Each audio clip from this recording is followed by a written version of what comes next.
तो अस्सलाम वालेकुम गाइस, ये हमारा यूट्यूब चैनल है साइबर सिक्योरिटी का और ये उसकी पहली वीडियो है। तो हम इसमें सारी साइबर सिक्योरिटी की और एथिकल हैकिंग से रिलेटेड सारी चीज़ें सीखेंगे।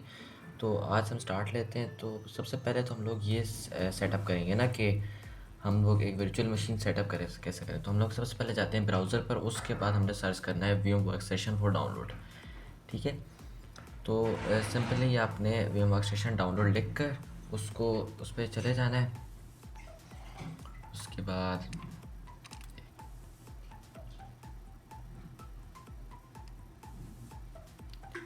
बाद आपने सिंपली डाउनलोड पे क्लिक करके इसका एक ऑप्शन दो हमारे पास ऑप्शन आएंगे। एक आएगा लिनक्स के लिए और एक आएगा विंडोज़ के लिए। तो आपने सिंपली करना ये कि विंडोज़ वाले ऑप्शन पे क्लिक करना है और उसको डाउनलोड कर लेना है। ठीक है। तो ये आगे इसमें आपका 6432 बिट वाला, तो वो तो का लिनक्स थी ना, मैं इसका होता नीचे जाना है। आपने वर्कस्टेशन प्रो 17 वाला जो है वो अपने विंडोज़ के लिए डाउनलोड कर देना है। ठीक है। तो मेरे पास ऑलरेडी डाउनलोडेड है, इस वजह से मैं दोबारा डाउनलोड नहीं करता, सीधे चलते हैं इंस्टॉलेशन के प्रोसेस पर।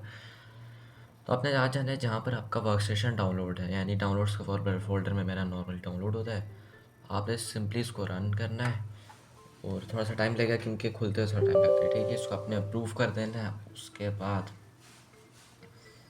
कुछ सेकंड्स वेट करना है। और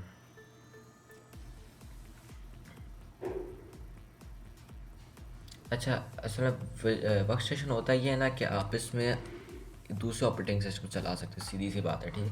अपने यहाँ पर ये आ जाएगा, इस पर आपने नेक्स्ट करना है और यहाँ पर मेरे चेंज रिपेयर और डिलीट का ऑप्शन आ रहा है, लेकिन आपका यहाँ पर इंस्टॉल का ऑप्शन है। आपने इंस्टॉलेशन पर क्लिक करके आपने सीधे इंस्टॉल कर देना है। ठीक है।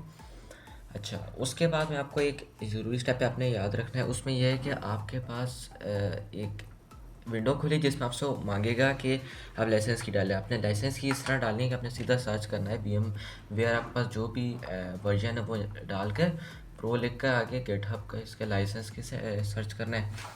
और पहले लिंक या दूसरे लिंक में आपने जाकर जो एक्टिव लाइसेंस कीज़ है ना वो आपने कॉपी करनी है। अब यहाँ पर जैसे कि मैं यहाँ से कॉपी करता हूँ। अब इसमें नीचे देख सकते हैं यहाँ पर एक्टिव वाली हमारे पास सबसे पहले लिखी हुई है। इसको सिंपली हम कॉपी करेंगे और जहाँ जाकर उसके लाइसेंस की वाले ऑप्शन में हम लोग पेस्ट कर देंगे। ठीक है। तो यहाँ पर सिंपली हम लोग कॉपी करते हैं। तो यहाँ पर आपके पास सीधी बात है, आपके पास जो ऑप्शन आएगा ना टैब, उसमें आपने पेस्ट करना है। अगर वो नहीं चलती फिर आपने परेशान नहीं होना, क्योंकि अगर ना चले तो फिर उसके फीचर्स थोड़े कम होते हैं। लेकिन मैं आपको इसका एक और तरीका भी है। आप लोग उसके बाद उसमें एक नीचे एक और वेबसाइट भी होती है। ठीक है। आप वहाँ आ जाएंगे और वहाँ से आप लोग वो लिंक लेकर फिर आप लोगों ने क्या करना है, उसको पेस्ट करके उसको चेक करना है। इस तरह आपने मुख्तलिफ जो लाइसेंस कीज़ होंगी ना उनको ट्राई करना है, क्योंकि ये लोग मुख्तलिफ लोग यूज़ करते रहते हैं, इसकी वजह से जो ये भी ना डीएक्टिवेट हो जाती हैं। तो अब आपने करना है कि सबसे जो दूसरे नंबर वेबसाइट है उस पर आना है और ये पहली वाली लाइसेंस की इनमें से जो भी आप उठाते हैं, जो भी आपकी चलती है तो अच्छी बात है, पहली चल जाती है तो बहुत अच्छी बात है, आके अपने सीधा चला देनी है। ठीक है। अब इस तरह आपके पास सीधा इंटरफेस खुल जाएगा। इस पर आपने करना यह है कि इसके लिए अब हमने एक वर्चुअल मशीन इंस्टॉल करनी है। अब हम लोग काली लिनक्स की वर्चुअल मशीन इंस्टॉल करने जा रहे हैं, तो उसके लिए हमें एक काली लिनक्स की वर्चुअल मशीन डाउनलोड करनी पड़ेगी। तो उसको डाउनलोड करने के लिए हम लोगों ने ब्राउज़र पर जाना है। सीधा ब्राउज़र पर जाकर हमने सर्च करना है काली लिनक्स फॉर डाउनलोड। ठीक है। काली लिनक्स फॉर डाउनलोड एक इंस्टॉलर इमेजेस है और एक वर्क स्टेशन है। फिर वर्क स्टेशन में आपने जाकर वी एम वाली डाउनलोड करनी, क्योंकि हम लोगों ने जब वर्क स्टेशन डाउनलोड किया हमने VMware workstation download किया। ठीक है। सिंपली आपने डाउनलोड करते हैं ना, मैं आपसे फिर मैं क्योंकि डाउनलोड थोड़ा लंबा है इस वजह से मैं आपसे डाउनलोड के बाद मिलता हूँ। ठीक। तो गैस डाउनलोड करने के बाद आपने इस फोल्डर में आना है और काली लिनक्स वाले जो हमारे पास सेटअप है जिप फाइल है उसको आपने सीधा एक्सट्रैक्ट कर लेना है अपनी डिज़ायर्ड डेस्टिनेशन फोल्डर में। ठीक है। आपकी मर्ज़ी जो मर्ज़ी रखें, मैं रिकमेंड करूँगा कि जिसके अंदर ज़्यादा आपके पास स्टोरेज खाली की तभी वहाँ रखें, क्योंकि आपने यहाँ पर एक वर्क स्टेशन ये उसी जो आप फोल्डर एक्सट्रैक्ट करेंगे ना उसी से आपने वो आप वर्क स्टेशन चलाना होगा। ठीक है। तो आपने सिंपली जब एक्सट्रैक्ट करके अब आपने करना सिर्फ इतना है कि आपने वर्क स्टेशन में जाके सिंपली उसको लॉन्च करना है। ठीक है। अच्छा, इसके आगे एक मेन चीज़ आनी है, उसको आपने मिस नहीं करना, ठीक है। वो अक्सर लोग जो शुरू शुरू में वर्क स्टेशन डाउनलोड करते हैं तो उनका एरर आता होता है, ठीक है। तो आपने सिर्फ अब ये देख सकते हैं, ये सारी हमारे पास डाउनलोड हुई हैं, ठीक है, इंस्टॉल हुई हैं। अब आपने करना ये है कि वर्क स्टेशन में जाना है, ओपन अ वर्चुअल मशीन के पे क्लिक करके आपने सीधे चले जाना है जहाँ पर आपने वो फोल्डर एक्सट्रैक्ट किया था, ठीक है। तो मेरे ख्याल में मैंने लोकल डिस्क डी में किया था, नहीं, हाँ जी, लोकल डिस्क डी में किया है वह, काले नेक्स्ट वाले फोल्डर में, ठीक है।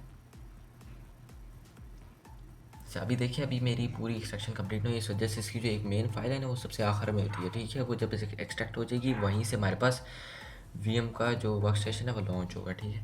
तो थोड़ा सा वेट कर लेते हैं जब तक ये जब तक ये एक्सट्रैक्ट हो जाए। अच्छा, तो गाइस इसकी इंस्टॉलेशन जो है वो कंप्लीट हो चुकी है। तो अब आपने सिंपली ओपन वर्चुअल मशीन में क्लिक करके उस फोल्डर में जाना है और आपके पास सही से इंस्टॉलेशन की होगी तो इस ऊपर ये MD4 वाली एक्सटेंशन को आपने क्लिक कर देना है, ठीक है। क्लिक करने के बाद थोड़ा सा वेट करेंगे, थोड़ा सा लोड होगी क्योंकि उसको अपने वर्क स्टेशन में उसको इनिशियलाइज़ करना पड़ता है, क्योंकि जब आप स्टार्ट में उसको डालते हैं ना तो उसको थोड़ा टाइम लगता है, ठीक है। तो एक दफ़ा दोबारा ट्राई करके देखते हैं। हाँ, देखिए, अब यहाँ पर जो AMD4 वाली एक्सटेंशन है ना आपने इसी को डालना है, ठीक है। कोई और एक्सटेंशन आपने नहीं डाल देनी, कोई और आएगी भी नहीं, ठीक है, यही आनी है। तो सिंपली आपने इस पर क्लिक करा, ओपन कर देना है, ठीक है। थोड़ा सा वेट कर लें। अब देखिए खुल चुकी है। अब देखिए, अब हम जब इसको लॉन्च करने से पहले हम लोग ने थोड़ी सी सेटिंग्स करनी होगी। आप अपने हिसाब से, अपने कंप्यूटर के स्पेक्स के हिसाब से आप इसकी सेटिंग्स कर लें। मेरे पास 16 GB रैम है, इस वजह से मैं इसकी 8 GB रैम रख रहा हूँ। बाकी आप अडेप्टर्स वगैरह, स्टोरेज वगैरह अपने हिसाब से आप देख लें, ठीक है। मुझे तो यहाँ पर 8000 रख लेते हैं, ये काफ़ी ज़्यादा हो गई है। पूरे 8 GB तो नहीं, अब 8000 काफ़ी होगी, ठीक है। अब देखिए, अब मैं इसको लॉन्च करता हूँ और अब यहाँ पर लॉन्च के वक्त बस एक एरर आएगा, ठीक है। उस एरर को आपने इस तरह सॉल्व करना है कि आपने सिंपली इस एरर को सॉल्व करने के लिए कंट्रोल पैनल में जाना है, ठीक है। असल में इसमें ये होता है ना कि आपके मदरबोर्ड पे ना एक ऑप्शन होता है SVM का, ठीक है। वो असल में ऑफ हुआ होता है वर्चुअल मशीन्स का, तो उसको हमें इनेबल करना होगा बायोस सेटिंग्स में जाकर, ठीक है। तो उसके लिए हम लोगों को सबसे पहले देखना होगा कि हमारी मदरबोर्ड कौन सी है। अगर आपके पास एसएस की है या गीगाबाइट की है तो मेरा सेम स्टेप फॉलो करेंगे। आपने सिंपली जाना है कंट्रोल पैनल पर, जाना है प्रोग्राम्स में, उसके बाद आपने विंडोज़ फ्यूचर्स, मेरे ख्याल में हाँ पीछे ये विंडोज़ फ्यूचर्स ऑन और ऑफ वाले जो ऑप्शन है ना उसमें जाके आपने सिंपली हाइपर वी और वर्क स्टेशन वाली ऑप्शन को अनचेक कर देना है, ठीक है। सिंपली और कुछ भी नहीं करना, सिंपल उसको अनचेक कर कर आपको इसको ओके कर देना है। और उसके बाद आपको अपनी जो इम्पोर्टेंट चीज़ें उनको सेव करके सिंपल करना ही है कि आपको अपनी वर्चुअल मशीन को रीस्टार्ट कर देना है, ठीक है। तो गाइस आपने अपने कंप्यूटर को रीस्टार्ट करना है, उसके बाद आपने आपके मदरबोर्ड के हिसाब से यहाँ पर आपकी जब रीस्टार्ट करेंगे तो बूट की लिखी हुई आ जाएगी, ठीक है। मतलब आप मेरा एसएस का मदरबोर्ड है, उसकी बूट की है F2 या फिर डिलीट। इसी तरह गीगाबाइट की भी डिलीट ही होती है, ठीक है। इस तरह आपने जैसे आप क्लिक करेंगे तो आप अपने एक बूट मेन्यू पर आ जाएंगे। अब हर बूट मेन्यू में एक एडवांस मोड का ऑप्शन होता है, ठीक है। आपने ये नीचे आप देख सकते हैं लेफ़्ट पर, सॉरी राइट कॉर्नर पर, ये देख सकते हैं एडवांस मोड पे आपने जाना है सीधा। और उसके बाद आपने इसमें भी एडवांस के ऑप्शन में चले जाना है, ठीक है। मैं आपको थोड़ा सा यहाँ पर ऊपर ये थोड़ा सा फोकस गड़बड़ आ रहा है, इससे थोड़ा कंप्रोमाइज़ कर लीजिएगा। एडवांस मोड के बाद यहाँ पर आपके पास CPU कॉन्फ़िगरेशन का एक ऑप्शन आएगा, उसमें आपने जाकर थोड़ा सा नीचे स्क्रॉल करना है और यहाँ पर आपको SVM मोड लिखा हुआ नज़र आ रहा होगा। अगर मैं आपको सही से फोकस करके दिखा पाऊँ तो थोड़ा सा आपको फोकस हुआ है, ये देख सकते हैं SVM मोड यहाँ पर ये लिखा हुआ है। इस SVM मोड पे आपने सिंपली करना ये है कि इसको आपने इनेबल कर लेना है, ठीक है। इनेबल करके आपने इसको सेव कर देना है, ठीक है। एग्ज़िट करेंगे, सेव चेंजेस एंड रीसेट, ठीक है, ओके। और बस आपने सिंपली इस तरह रीस्टार्ट कर देना। मैं आपसे रीस्टार्ट करके मिलता हूँ स्क्रीन पे, ठीक है। तो अगर आपने मेरा स्टेप कम्प्लीटली फॉलो किया होगा तो आपका ये एरर ज़रूर से सॉल्व हो गया होगा, क्योंकि सिंपल एक ऑप्शन ही आपको इनेबल करना होता है, ये कोई मसला नहीं होता। ये सिंपली बिल्ट इन वो असल में ऑप्शन ऑफ होता है। आपने सिंपली आप जाना है अपने वर्क स्टेशन में और मशीन को लॉन्च कर देना है। अब ये शुरू में खोलते वक्त थोड़ा सा टाइम लेगी, आपके पीसी पे भी डिपेंड करता है, आपका पीसी कैसा, अगर अच्छा है तो जल्दी खुल जाना, उसमें इतना टाइम नहीं लगना, ठीक है। तो आप अपना जी यू आई इसको ये सेटअप कर रहा है, ठीक है। जी यू आई सेटअप कर मतलब जो ग्राफिकल इसका इंटरफेस होता है जिसे हम यूज़ करते हैं, ठीक है। अब ये थोड़ा सा लोड होगा, जैसे हमारा विंडोज़ नॉर्मली लोड होता है, विंडोज़ है मैक। तो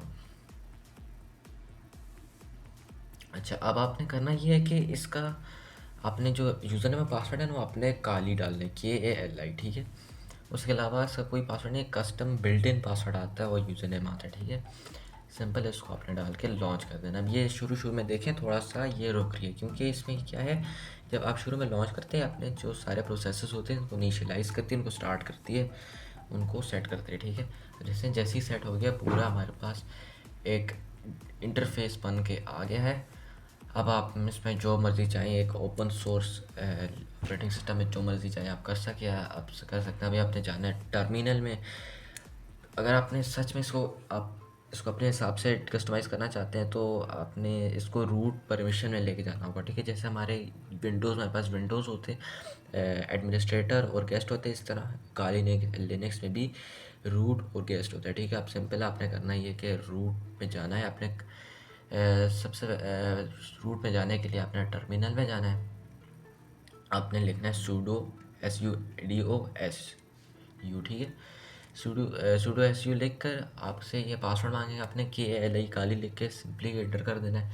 अब इसकी रूट अथॉरिटी आपको मिल चुकी है। तो गाइस आज के लिए हमारा इतना ही था, आगे हम इंशाल्लाह यहाँ से कंटिन्यू करेंगे और हम लोग हम जो डिफरेंट हैकिंग जिस इस काले नेक्स्ट पे हम कर सकते हैं, और हम वो सीखेंगे, ठीक है। तो पाकिस्तान का पहला साइबर सिक्योरिटी चैनल है, तो आप ज़रूर से फॉलो करें अगर आप पाकिस्तान से हैं, ठीक है। तो थैंक यू और अल्लाह हाफ़िज़।